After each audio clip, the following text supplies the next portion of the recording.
This is Suvarnabhumi Airport, and if you're planning a trip to Thailand, you'll likely be arriving right here at the arrival hall. But before you step foot in the arrival hall, you'll need to pass through immigration and customs. And this is where you'll want to rewind a little bit and make sure you didn't pack any prohibited goods. It can lead to fines and lengthy prison sentences, that you get all the proper permits for any restricted goods, and that you avoid bringing or mispackaging any goods that may cause you to pay high import duties. I'm Cal, and I've been living here in Thailand for 9 years, and in this video, I'm gonna cover the worst mistakes that travelers make with customs when they enter this country.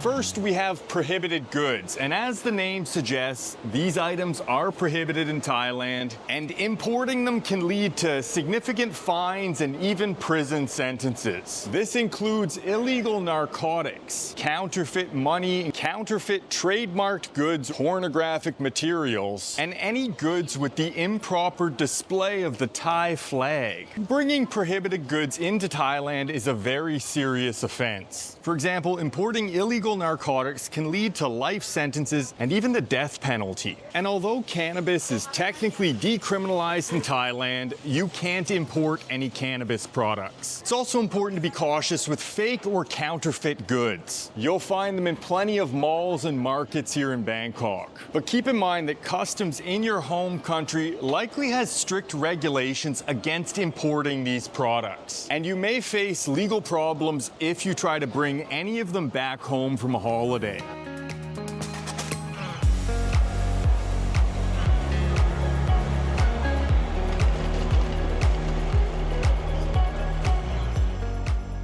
Next, we have a slightly less serious list, and these require permission from the Ministry of Commerce. But let's be serious, you're probably not getting a Ministry of Commerce authorization, so these are essentially prohibited. The restricted list includes shisha, vapes, and e-cigarettes, antiques originating in foreign countries, caffeine, or elephants. In case you plan to pack your elephant, don't do it. But the one product in this list that might surprise people is vapes and e-cigarettes. And despite widespread use in the country, vaping and smoking e-cigarettes is actually illegal, but they're actually widely available for purchase in most entertainment areas. This is one of those laws in Thailand that can be very selectively enforced, and that does happen here. Next up, we've got a second set of restricted goods.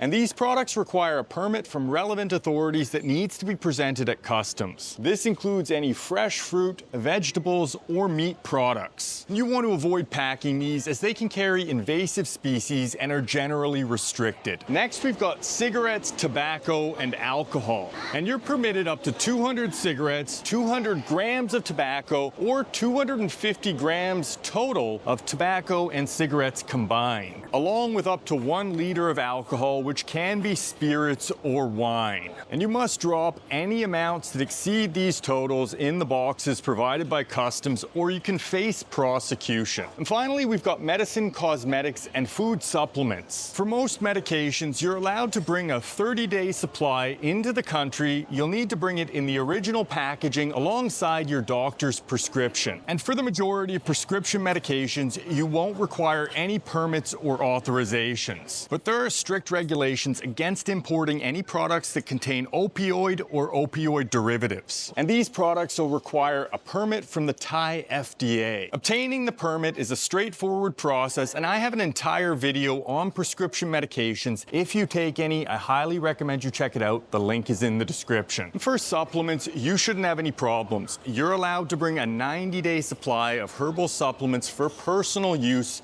without any special permits. Just make sure that the drug doesn't contain any illegal substances like ephedrine. Permits are also required for Buddha images, statues, statues or artifacts. And this also applies for leaving the country, which can be a little bit confusing as there are a lot of souvenirs of Buddha on sale here in Thailand. And technically, it's illegal to bring them out of the country without a permit. This is one of those laws that's largely ignored. Next, we've got restrictions on bringing in guns, bullets, and explosives. And this restriction makes a lot of sense. It's hard to get a permit. We've got vehicle parts in case you're planning on coming to Thailand to rebuild cars. You'll need a permit for the parts that you're bringing. Communication, radio or telecoms equipment. This includes drones, but you don't actually need a permit to bring a drone into Thailand, but you'll need a couple to fly it if you want to use your drone legally in the country, but you can bring it with you without any special permits.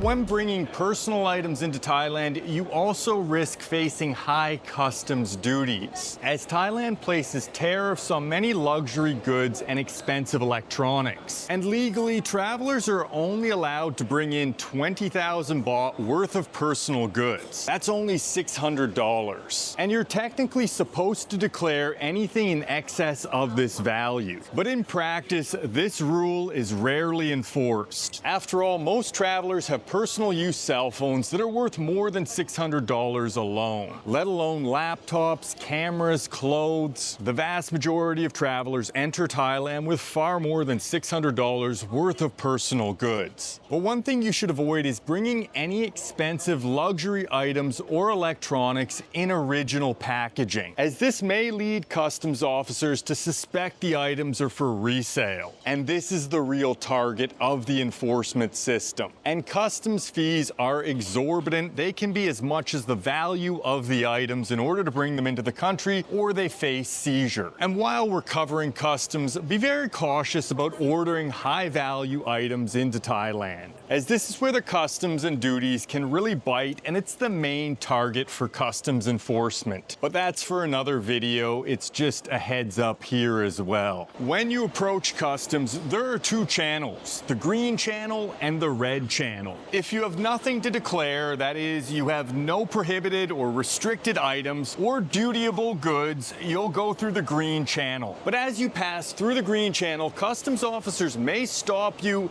and x-ray or search your bags. If you have any goods to declare or any restricted items, you'll need to go through the red channel and declare them. You'll need to present your passport as well as any invoices or receipts for dutiable goods or prescriptions for medications. The customs officer will calculate the total value of the dutiable goods, and you can make payment with cash, debit, or credit card. And if you have any prohibited items, you can be arrested, fined, and prosecuted. Make sure you don't have any of those. And that's it. You survived the immigration and customs process here at Suvarnabhumi or any airport in Thailand, and you're ready to enjoy your holiday. Have a great trip. I'll see you next time.